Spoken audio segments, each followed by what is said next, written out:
오늘 성경 말씀 봅니다. 베드로전서 3장 10절에서 11절 말씀. 신약성경 개성경으로는 380쪽이 되겠습니다. 베드로전서 3장 10절에서 11절 말씀.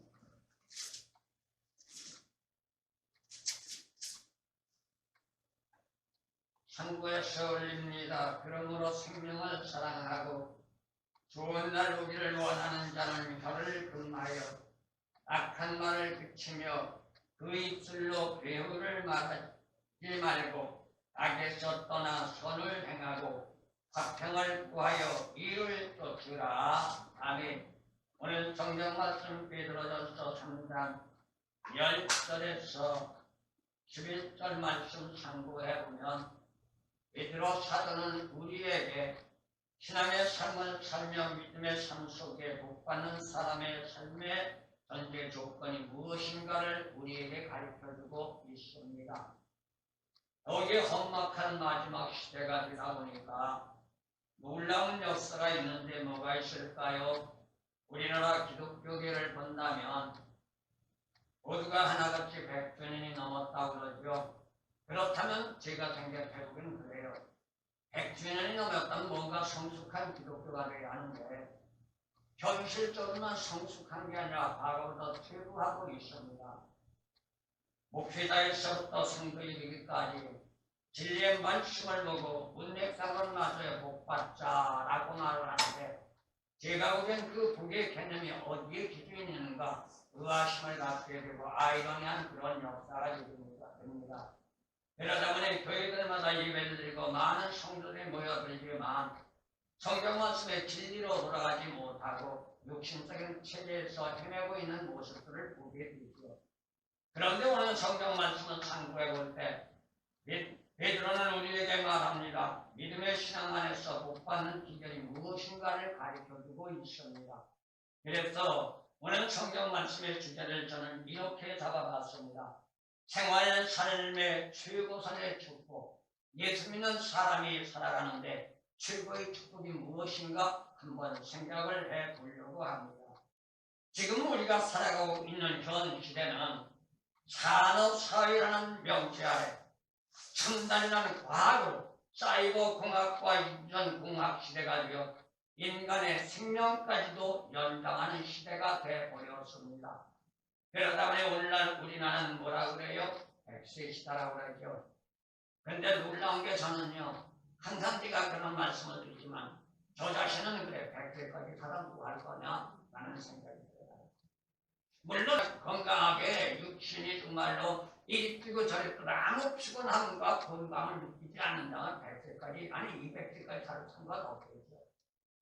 그런데 저 자신을 생각해 볼 때 해마다 틀려지는 것 같아요. 나이를 먹으니까. 엊그저께도 갑작스럽게 서울에 있는 목사님의 부분이 돌아가셨다고 전국 와서 예배를 좀 드려달라고 갑작스럽게 연락을 받고 3시에 출발해서 가서 예배를 드려주고 내려오니까 3시 정도 됐더라고요.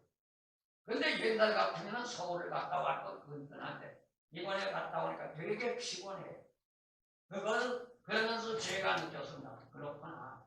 사람이 나이를 먹으면 어쩔 수가 없구나. 근데 100세까지 산다면 얼마나 피곤하겠어요.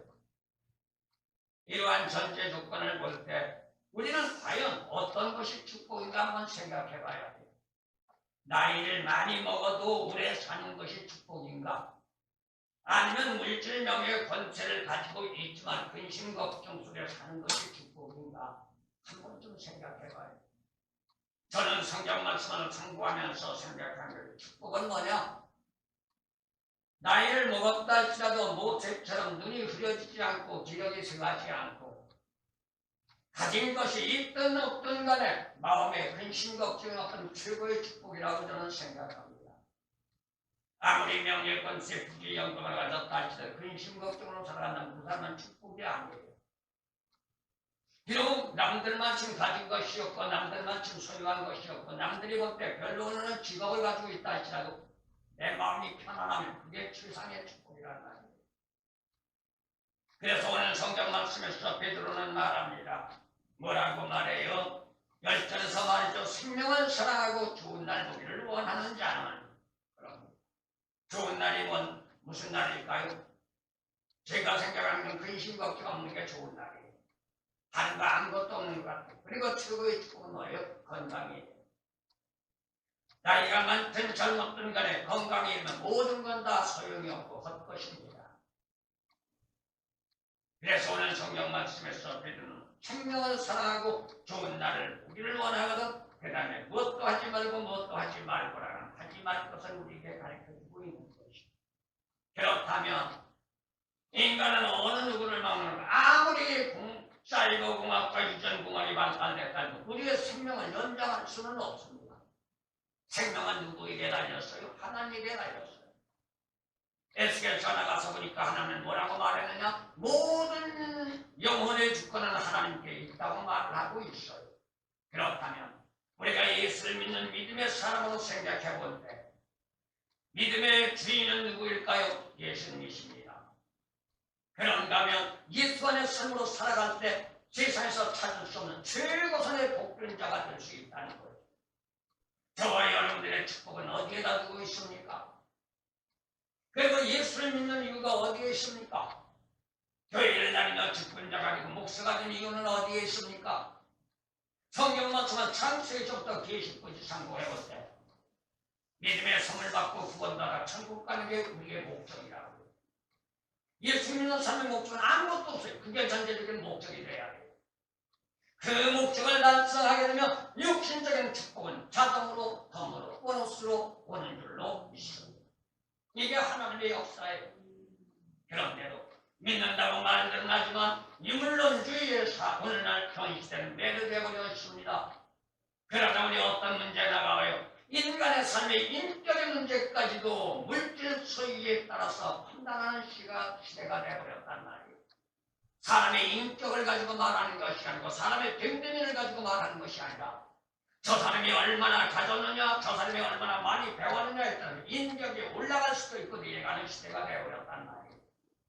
그러다 보니 어떻게 보면 기독교 진리가 변형되어버리고 말한 결과가 되어버리고 말았습니다. 그러니 하나님은 경고하시는 겁니다. 뭐라고요? 신명기 31장 20절과 호세아서 13장 6절 말씀을 하면 하나님은 뭐라고 말씀하느냐? 인간은 배우려면 하나님을 배척한대요. 율법서는 이미 예고해 주셨어요. 직분자가 나겠고 교회를 다니고 어떻게 보면 교회가 크고 화려하고 멋있고 사람들에게 호의금을 받는 그러한 시대가 되어버렸습니다. 그런데도 문제가 뭘까요? 이러한 전제 조건에서 하나님이 원하는 방법론이 아니라 내가 원하는 방법론. 그러다 보니 어떤 신앙관이 됐어요? 성경 말씀 본질로 들어가면 신본주의가 아닌 이원론이란 인본주의로 하락되어버리고 말았단 말이에요. 물론 현 시대가 대다수가 다 그래요. 입으로 말하는 말씀은 그런 뜻합니다. 그런데 뒤에 생활은 앞뒤가 안 맞습니다.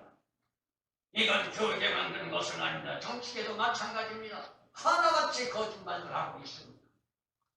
앞에서 뱉어놓고 뒤에서는 아니면 말고 이러한 시대가 되어버렸단 말이에요. 결국 이것은 자만족이란 포만감에 매료되어서 형식주의 삶으로 추락되어버리는 시대가 되어버린 것입니다. 과연 이러한 시대에 세상의 사람들이 앞으로 다솜치더라도 예수 믿는 사람이 이러한 길로 들어간다면 과연 하나님은 뭐라고 말하실까? 우리는 한 번쯤 생각해봐야 합니다. 이스라엘 백성들이 가나안을 들어가기 위하여 어떤 역사 속에 가나안을 들어갔을까요? 430년의 애고의 악정 속에서 하나님 앞에 부르짖는 기도와 아우성으로 하나님이 응답해 주셨는데 벌레로서는 아기의 모세를 보내주셨고 그 모세가 80세가 되어 광야에 나가 하나님을 만나고 이스라엘 영도자가 되어 이스라엘 백성들을 이끌어낼 때 홍해를 건넜습니다. 그리고 광야에 40년 훈련받게 했습니다. 그리고 그냥 요단강을 건너가는 게 아니란 말이에요. 요단 들판에서 모여서 바로 재교육을 받았어요. 그리고 그 재교육을 받아 거기에 교육 속에서 올바른 신앙관을 가진 2세들만이 요단강을 건너갔습니다. 어떻게 보면 오늘 현 시대가 이러한 시대라고 해도 과언은 아닙니다. 저는 과감하게 여러분에게 말씀드립니다. 오늘날 현 시대 복음의 재교육이 이루어져야 합니다. 말씀의 본질로 돌아가야 합니다. 하나님의 진리가 삶의 생활이 돼야 하고 삶이 진리가 돼야 합니다. 구원은 누가 받아요? 믿음의 선물은 누가 받아요? 하나님의 말씀의 생활하가 되어진 자만이 믿음의 선물을 받을 수가 있고 구원을 받을 수 있단 말입니다. 이유는 뭘까요? 말씀의 생활을 가지고 생활이 말씀과 같은 자는 죽은 자가 아니라 산 자입니다. 마태복음 말씀에서 주님은 말합니다. 하나님은 누구의 하나님? 산 자의 하나님, 죽은 자의 하나님이 아니란 말입니다. 그렇다면 우리는 예수 믿는 동기가 어디 있을까요? 그리고 믿음의 선물을 받는 동기가 어디 있을까요? 에덴의 동산에서 하와와 아담의 불순종으로 하나님의 영, 생명을 잊어버렸던 걸 회복하여 산자가 되기 위해서 예수 믿는 겁니다. 산자가 되지 않는 우리는 천국을 갈 수가 없습니다. 산자가 되지 않는 믿음의 선물을 받을 수가 없고 구원을 받을 수가 없습니다. 그런데도 불구하고 현 시대 역시 많은 사람들이 구원받고 본향인 에덴의 동산으로 돌아가겠다고 발버둥을 치고 여전히 세상의 구습에서 헤매고 있단 말입니다. 그 구습을 벗어버리지 못합니다. 믿는다고 말을 합니다. 교회는 다닙니다. 열심히 헌신과 봉사와 충성을 합니다. 사명자라고 말들은 합니다. 그런데 이분은 사명자, 이분은 헌신 봉사라고 말하지만 삶의 생활은 여전히 옛 구습에 매여 세상과 짝하고 있단 말이에요. 여기서 놀라운 사건이 하나 있습니다. 야고보서 4장 4절 말씀을 하면 야고보는 뭐라고 말하느냐? 세상과 짝하면 하나님과 원수가 된다. 에스겔서에서 나가서 말합니다. 어제까지는 의인이라 칭함을 받다 할지라도 오늘 말씀을 하게 되면 모든 것은 다 헛된 것이 되어버린다. 넘어서 8장 7절 인간의 소유로 살아가게 되면 하나님과 원수가 된대요. 그러니 예수 믿고 믿음으로 지쳐나간다는 것 얼마나 힘들고 어려운가를 우리는 한번 생각해 볼 수 있습니다. 인간의 생각과 인간의 사고와 인간의 뜻까지는 이겨나갈 수가 없고 유지할 수가 없고 관리할 수 없습니다. 그렇다면 저와 여러분은 어떻게 할까요? 우리는 오늘 이 시간 적은 무리가 모여 예배드리지만 이 시간에 우리 집은 찾아오신 줄로 믿습니다. 누구를 위해서? 나를 위해서. 우리 모든 자신들을 위해서 주님이 찾아오셨단 말이에요. 성령님 찾아오셨단 말이에요. 찾아오신 성령님, 찾아오신 주님을 오늘 이 시간 우리는 적은 무리가 우리의 심령 밖에 모셔드리기를 소원합니다. 그리고 여러분의 심령 밖에 들어오신 성령님 예수님이 도와주신다면 나가지 않도록 우리는 꽉 붙잡고 유지하며 관리하는 신앙으로 나가야 될 줄로 믿습니다. 그 사람에게 하나님은 역사합니다. 그 사람에게 하나님은 믿음의 선물을 줍니다. 그 사람에게 하나님은 구원의 선물을 줍니다. 믿음의 선물 받고 구원의 선물 받고 그것을 유지하고 관리한 자가 마지막 날 주님 따라 천국 가는 축복이 있어지는 줄로 믿습니다. 그렇다면 오늘 성경 말씀은 상고해 볼 때 과연 무엇을 생각해야 할 것인가? 믿음의 삶은 생명 구원이 목적이라는 것. 이것이 바로 기독교 삶의 목적입니다. 예수님이 오신 목적이기도 합니다. 그런데 믿는 자들이 이러한 것들을 망각하고 형이하기란 철학적인 개념에 매료돼서 인간 삶의 본질적인 근본 원인을 상실한 시대가 어느 시대냐? 성경 말씀으로 상고하면 말라기 시대에서부터 세대의 교환이 오는 그 중간 사회되는 시대, 그 다음에 또한 중세기 시대, 그런가 하면 오늘날 현 시대가 이러한 시대가 되어버렸습니다. 오늘날 현 시대는 제가 보기엔 말씀은 있지만 말씀을 들을 곳이 없어요. 복음을 증거하고 싶어도 진리의 복음을 증거할 곳이 없다고. 오늘날 현 시대는 어때요? 교회도 마찬가지입니다. 성도들도 마찬가지입니다. 목자들도 마찬가지입니다. 정말로 진리 복음 말씀 들고 나가 이야기하면 아무도 받아주지 않아요.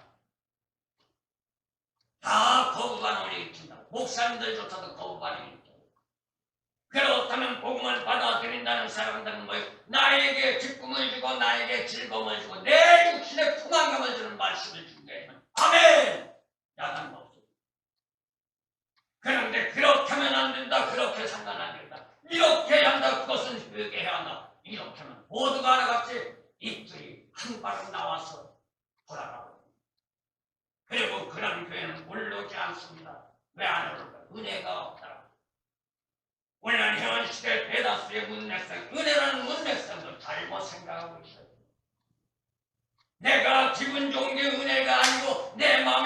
것이 은혜가 아니고 나를 즐겁게 하고 나를 기쁘게 하는 것이 은혜가 아니라 나의 잘못된 것을 정석으로 지적해주고 그렇게만 남들이 이렇게 해야 구원받고 천국 갈 수 있다. 하나님의 길을 바로 인도하는 그 길. 그래서 내가 가책감을 받고 어찌않고 사도행전서 베드로의 설교를 통하여 많은 사람들이 통회하며 자복했던 역사와 같은 그러한 존재가 은혜라는 것을 우리는 잊어서는 안 되는 줄로 믿습니다. 그런 사람에게 성령은 역사합니다. 그런 사람에게 축복의 일을 하나님은 열어주시는 줄로 믿습니다. 그러니 오늘날 현 시대는 어때요? 인간 삶의 본질적인 근본 원인이 상실되어버렸다는 거죠. 그렇다면 믿음의 삶의 목적이 뭘까요? 인류의 조상인 아담과 하와의 불순종으로 상실했던 생명을 환원받는 게 믿음이라고 말할 수 있습니다. 다시 말하면 죽었던 자가 산자가 되어 본향의 내대의 동산, 오늘날 대다수가 말하는 천국으로 돌아가는 것을 말하는 겁니다. 그러나 단순하게 믿는다는 말만 가지고는 안 된다는 것입니다. 잊어버린 천하보다귀한 생명을 회복해서 죽었던 자가 산자가 되기 위하여 예수 안의 삶으로 탈바꿈해야 하는데 이러한 탈바꿈을 하기 위해서 과연 우리는 어떻게 해야 하느냐? 예수가 우리의 심령 속에 들어와야 합니다. 성령이 우리의 심령 속에 들어와 우리를 구원할 수 있는 역사가 있어져야 합니다. 그래서 저는 말합니다. 믿으면 과연 어떻게 되느냐? 오늘날 대다수가 믿는다고 그러죠. 목사님들도 반사이다 믿으면 된다고 그러죠.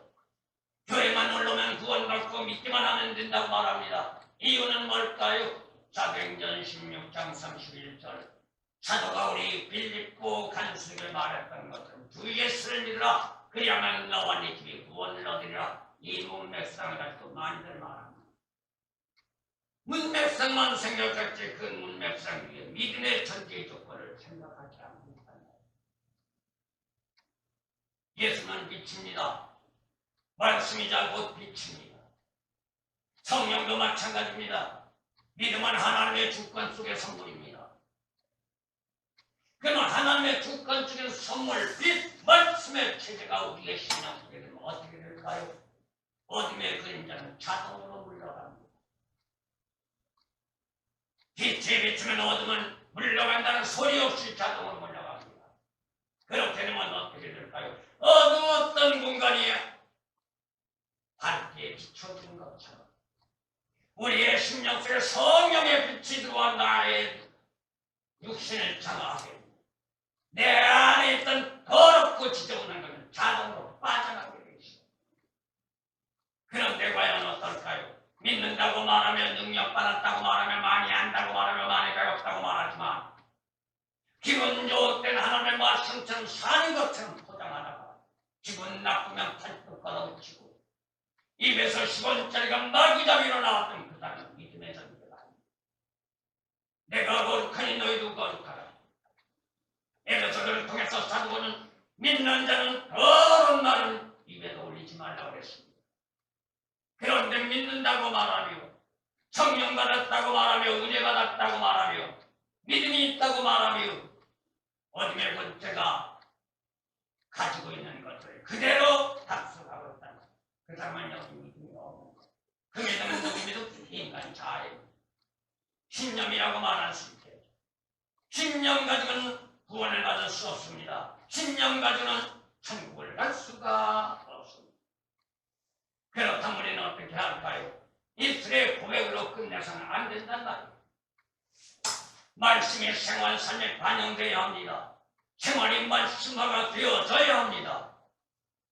그래서 계시록 19장 8절 말씀을 볼 때 세마포를 성도들의 온 행실이라고 했습니다. 내 삶의 생활이 거룩해질 때 우리는 세마포를 입었다는 것입니다. 에베소서 4장 22절에서 24절 29절 말씀 보면 뭐라고 말했을까요? 옛 구습을 벗어버리고 새로운 피조물이라고 말했고 그리고 더러운 말은 입 밖에도 내지 말라고 사도 바울은 천명한 것을 보게 됩니다. 그것만이 아닙니다. 악한 말을 그치고 괴의를 말하지 말라. 생애에 염려를 하지 말고 살아가는 상태가 행복이고 축복이라고 말하고 있지만 인간으로 생애에 염려가 없는 사람이 어디 있어요? 직립 인간으로 머리를 하늘로 들고 다니는 사람이라면 너나를 막는 근심걱정은 다 있어. 아무리 성령을 받아 하나님의 사람이 됐다니 근심걱정이 있다고 전혀 빠져나갈 수는 없어요. 그래서 조직 신학으로 볼 때 우리의 삶의 생활이 이 땅은 성화의 단계, 영화의 단계가 아니란 말이에요. 그러면 어떻게 나 자신이 노력해가야 돼. 어둠의 권태와 싸워 나가야 하고 생활상과 싸워 나가야 돼. 여건과 조건과 싸워 나가야 합니다. 그런데 내 힘으로 안 된다면 무릎 꿇고 하나님 앞에 기도하며 도움을 청해야 돼. 그러면 성령님이 도와주실 줄로 믿습니다. 열려진 금년 안에 여러분이 나가는 게 힘들고 어렵더라도 무릎 꿇고 하나님 앞에 기도하고 하나님을 열고 성령을 통하여 여러분이 나갈 수 있도록 인도하시고 이끌어주시고 도와주는 역사가 있어질 줄로 믿습니다. 이러한 우리 삶이 되어 금년 안에 비록 힘들고 어려운 과정과 여건이라는 점 여러분의 마음은 기뻐하고 즐거워하며 행복으로 넘치는 금년 한 해의 삶이 되어지기를 예수님의 이름으로 소원합니다. 그게 축복이죠. 신앙인의 사람으로 이를 성립해 나가기 위해서는 어떻게 할까요? 복을 받겠다고 말합니다. 하나님의 함께하는 역사가 좋아요. 하나님이 함께하지 않으면 하늘의 복은 받을 수가 없어요. 저와 여러분들이 복 받기를 원하는데 무슨 복을 받기를 원합니까? 오늘 현실에 대다수의 예수 믿는 사람들처럼 세상적인 기복의 사상을 받기를 원합니다. 물론 대다수가 그러면 복하니까 잘 먹고 잘 사는 거, 명예 권세 가지고 땅땅거리며 사는 거, 그걸 복이라고 물론 복입니다. 그 복은요 세상 사람들은 추구하고 있어요. 근데 우리는 그 복을 받기 위해서 예수 믿는 게 아니라 그 복은요 세상에서 열심히 일하고 땀 흘리고 노력하면 그 복을 받을 수 있어요. 게을러서 못 받는 거죠. 그런데 하나님의 주신 복은 그 복이 아닌 하늘의 저 천사는 생명, 영생의 복 나가는 축복을 받기 위하여 우리는 예수를 믿는 것이고 교회를 오는 것이고 신앙의 생활을 하는 것이란 말이에요. 그렇다면 우리는 임마누엘 축복, 하나님의 함께하는 축복부터 받아야 한다는 거예요. 그렇다면 야고 사도와 전도서 기자가 말한 것처럼 사람의 혀는 지극히 작은 우리의 몸의 한 부분을 차지하고 있는 기체지만 온 몸을 더럽힐 수 있다고 말합니다. 그래서 오늘 성경 말씀에서도 말합니다. 혀를 금하라. 새치밖에 있지 않은 혀를 금하라. 자세히 이게 쉬운 것 같지만 어렵습니다. 하나님이 개입하지 않으면요 우리의 색치밖에 비지 않으며 내 몸에 있는 내 것이지만 마음대로 할 수가 없다. 하나님이 함께할 때 우리는 혀를 금하게 되고 하나님 앞에 영광 돌리는 낙탈수가 될 수 있다는 말입니다. 인생 삶의 전 인격을 무엇으로 오염시켜요? 혀로 오염시킵니다. 말 한마디에 사람을 죽일 수도 있고 말 한마디에 사람을 살릴 수도 있습니다. 내가 말 한마디 함으로 말하면 상대방이 상처받을 수도 있고 내가 말 한마디 함으로 말하면 상대방이 상처받게 풀어줄 수도 있습니다. 엄청난 힘의 위력을 가지고 있는 혀라는 말이에요. 그렇다면 생명구원이라는 영혼의 이상인 목적을 성취하기 위해서 우리는 과연 어떻게 하냐? 다른 거 다 제쳐놓고 먼저 해야 할 것 하나님의 함께하는 삶, 하나님의 동행하는 삶, 하나님의 나와 함께하며 나를 이끌어주고 나를 주관하시는 삶이 되어져야 한다. 그러려면 어떻게 해야 돼? 내 심령 속에 하나님의 영, 성령이 들어와 함께하는 축복이 있어야 되는 줄로 있습니다. 그리고 믿는 자가 무언의 복이 무슨 복이 최고의 축복이랍니다. 이건 돈 주고 사는 게 아닙니다. 세상 어느 곳을 가도 구원의 축복은 찾을 길이 없습니다. 오직 예수 안에서만. 믿는 자는 진리 안의 삶으로 나아간대 믿음의 삶으로 성화될 수 있습니다. 믿음의 삶으로 성화될 때 이 축복을 우리는 받습니다. 야고보 3장 2절 악한 말로 악을 갚지 말라 말하고 있습니다. 상대방이 나를 악하게 하게 한다고 같이 악하게 대하지 말라. 그래서 하나님은 우리에게 말합니다. 네 원수를 네가 갚지 말고 나에게 맡겨라. 하나님 앞에 맡겨라. 그럼 우리는 할 일이 있죠. 뭘 해야 돼? 상대방에게 욕을 듣고 상대방에게 핍박을 받고 박해를 받고 멸시와 천들면 억울하지. 같이 막 붙어 싸우고 같이 막 붙어 욕하고 그러면 마음이 시원할 텐데 하나님은 그렇게 하지 말란 말이야. 이유가 있어. 같이 그렇게 하면 믿는 자로서 죄지고 죄를 지나면 회개해야 합니다. 그런데 오늘 대다수 분들은 그럽니다. 회개하면 된다고 착각이에요. 창세기서부터 계시록까지 제가 상부해 보니까요. 회개를 해도 용서받지 못할 회개가 너무 많이 있더라고요. 알면서 죄진 거 회개해도 하나님이 용서 안 한대요. 회개한 거 다시 죄지면 용서 안 한대요. 그러니 얼마나 심합니까? 그래야 성령의 도움을 받고 하나님을 맡기는 겁니다. 그럼 어떻게 하나님이 갚아주실까요? 성경 말씀 상고해 보니까 그 사람은 머리 위에다 숯불을 지피는 것 같은 고통을 느껴요. 그래 나는 죄 짓지 않았잖아요. 하나님 앞에서 하나님이 대신 갚았습니다. 그러니 받은 동 유지할 수 있고 받은 믿음, 받은 구원 유지할 수 있고 관리하니 누가 뭐래도 천국 가는 거예요. 한참 걸렸지만 이게 세상이죠. 누구든지 경건하라 생각하며 자기 혀를 자갈 놓이지 않으면 그 사람을 경건은 헛것이라. 야고보서 1장 26절. 여기에는 어리석은 말, 희롱적인 말 같은 건 하지 말라. 내가 구원받고 천국 가기 위해서 네가 구원받고 네가 천국 가는 게 아니라 우리 예수 믿는 사람 누가 됐든 목사든 누가 됐든 내 믿음 가지고 내가 천국 가요. 아무도 자기 믿음 가지고 다른 사람 구원시킬 수가 없어요. 이게 신앙. 감사와 찬양이 생활화가 되어야 합니다. 그럼 뭘 감사할 것이고 뭘 찬양할 것이고 내가 예수 믿은 것 감사해야 하고 내가 예수 믿고 구원받은 것 감사해야 하고 나 같은 주인이 멸망의 길로 들어갈 수밖에 없는데 예수님이 나를 위하여 십자가에 못 박혀 돌아가시고 그 희생의 역사로 말미암아 내가 예수 이름 들고 예수 안으로 들어갈 때 내가 천국길이 열려지니 감사합니다. 이게 우리의 신앙이 되어야 한다. 이유가 뭘까요? 하나님은 심판하실 때 우리의 행위대로 심판하십니다. 각자가 행한 대로 심판하십니다. 축복도 우리가 각자가 행한 대로 축복해 주십니다. 마지막 말씀드립니다. 받은 복은 유지해야 합니다. 받은 복은 관리해야 합니다. 이게 복받는 비결입니다. 믿는 자가 복을 받았다 할지라도 유지하고 관리하려면 어떻게 하느냐? 오늘 성경 말씀 베드로 사도가 말한 것처럼 악에서 떠나야 합니다. 그래서 이제 어른들이 말씀하셨던 걸 잠깐 생각해 봅니다. 이런 말이 있더라고요. 명심보감에 가서 보니까 뭐라고 말했느냐? 종신행선이라도 선무부족이요.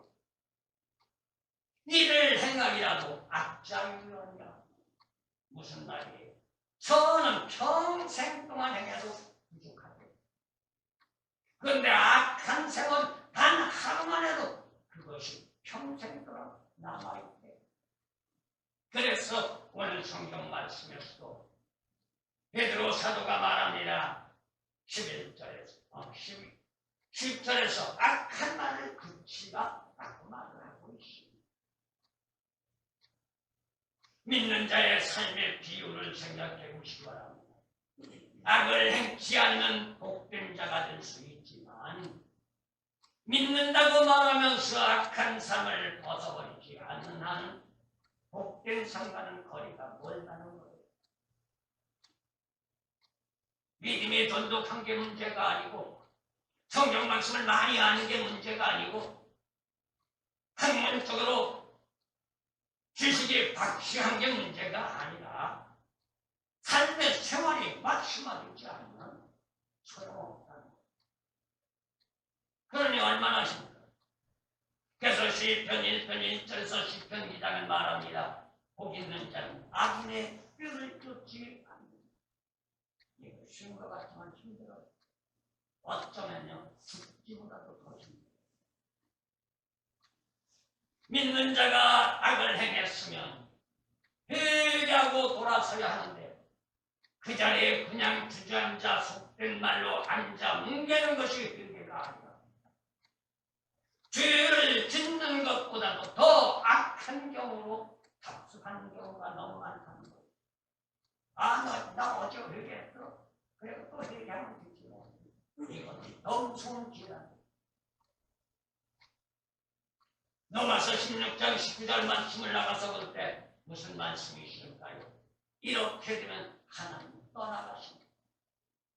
내 심령 속에 와 계시던 하나님 악을 행하게 되면 그 순간 어떤 역사가 나타날까요? 하나님은 떠나가고 악의 영이 들어왔기 때문에 악의 역사가 나타납니다.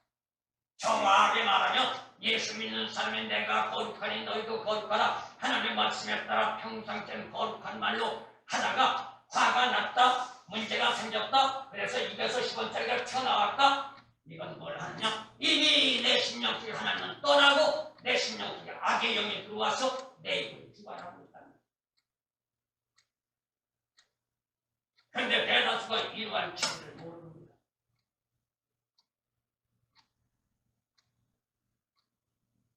그래서 오늘 성경 말씀에서도 말합니다. 악한 말은 붙여라. 그리고 혀를 금하라.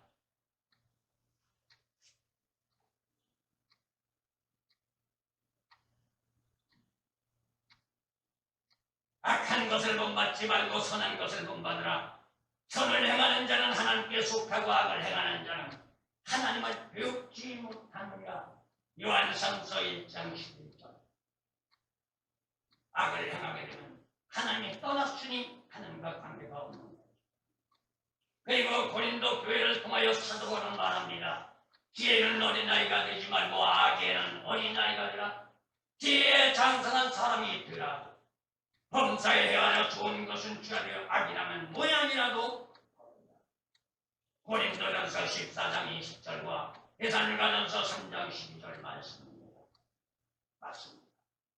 이런 저런 것 떠나서 저희들이 예수 믿고 구원받고 천국 가며 하나님의 도우심과 인도하심 속에 이 험난한 시대 승리하고 복된 길 열어 승리하기를 원하신다면 데살로니가전서 3장 12절에서 말하는 악은 모양조차 버릴 수 있는 저와 여러분들을 이어지기를 축원합니다. 그러기 위해서는 어떻게 할까요? 내 힘, 내 능력, 내 견해, 내 사고가지고 안 된다면 무릎 꿇으세요. 하나님 앞에 기도하세요. 아버지, 이렇게 살려고 한다면 제가 부족해서 못 살고 있습니다. 용서하세요. 그리고 저를 도와주세요. 그리고 제가 입술을, 혀를 금하도록 성령만 통해서 역사해 주세요. 그리고 부단히 노력해 나가면 어느 순간인가 나도 모르게 이 심령 속에서 더러운 것은 다 빠져나가게 됩니다. 그리고 힘들고 어려워도 감사. 나를 축복하고 박해하는 자가 있을 때 무릎 꿇고 눈물 뿌려가며 그들을 기도하는 역사가 주어질 수 있단 말입니다. 사실 하나님은 졸지도 않고 주무지도 않고 우리를 지켜보신다고 하시죠. 그런 이유가 어디 있을까요? 선을 행하는 자에게는 축복 주기 바랍니다. 악을 행하는 자에게는 심판하시기 위해서. 의인과 악인의 결과는 현저하게 다르죠. 어떻게 다를까요? 힘들고 어렵더라도 의인은 진리 안의 삶으로 살아가기를 원합니다. 시편 121편 3절에서 4절, 베드로전서 3장 10절 말씀. 오늘 12절에서 이렇게 말하고 있습니다. 주의 눈은 의인을 향하시고 그의 귀는 저의 간구에 기울이시되 주의 낯은 악행하는 자들을 향하시느라 말하고 있습니다. 다 돌보고 있단 말이에요. 의인만 보는 것이 아니고 악인만 보는 것이 아니라 악인도 보고 의인도 보고 다 보고 계신다. 다 지켜보신다. 그리고 그의 행한 대로 하나님 마지막 날 심판하신다는 것. 믿는 자가 복된 자가 되기를 우리가 원한다면 복을 받겠다고 하기 이전에 어떤 삶이 되어야 하느냐? 화평케 하는 자는 복이 있나니 저희가 하나님의 아들이 될 것입니다. 누구와 먼저 화평이 이루어질까요? 하나님과 나와의 관계가 먼저 이루어져야 합니다. 그리고 너와 나와의 관계가 이루어져야 합니다. 그러면 육신적인 이의 타산에 현혹되지 않고 우리를 장애하지 않을 것입니다.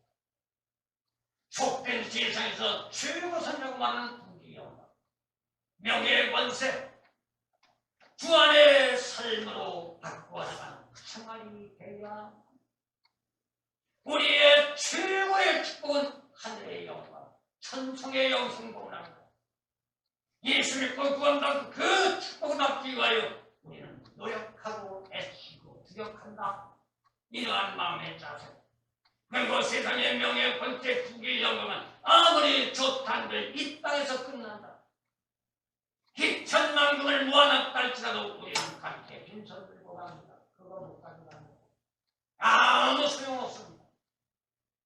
그러나 예수님이 말씀하신 것처럼 하늘의 복관에 채워지고 저 천국의 축복이 넘쳐나는 역사가 있어질 수 있다는 것입니다. 이게 우리가 추구하는 복이고 이게 우리가 추구하는 삶의 생활입니다.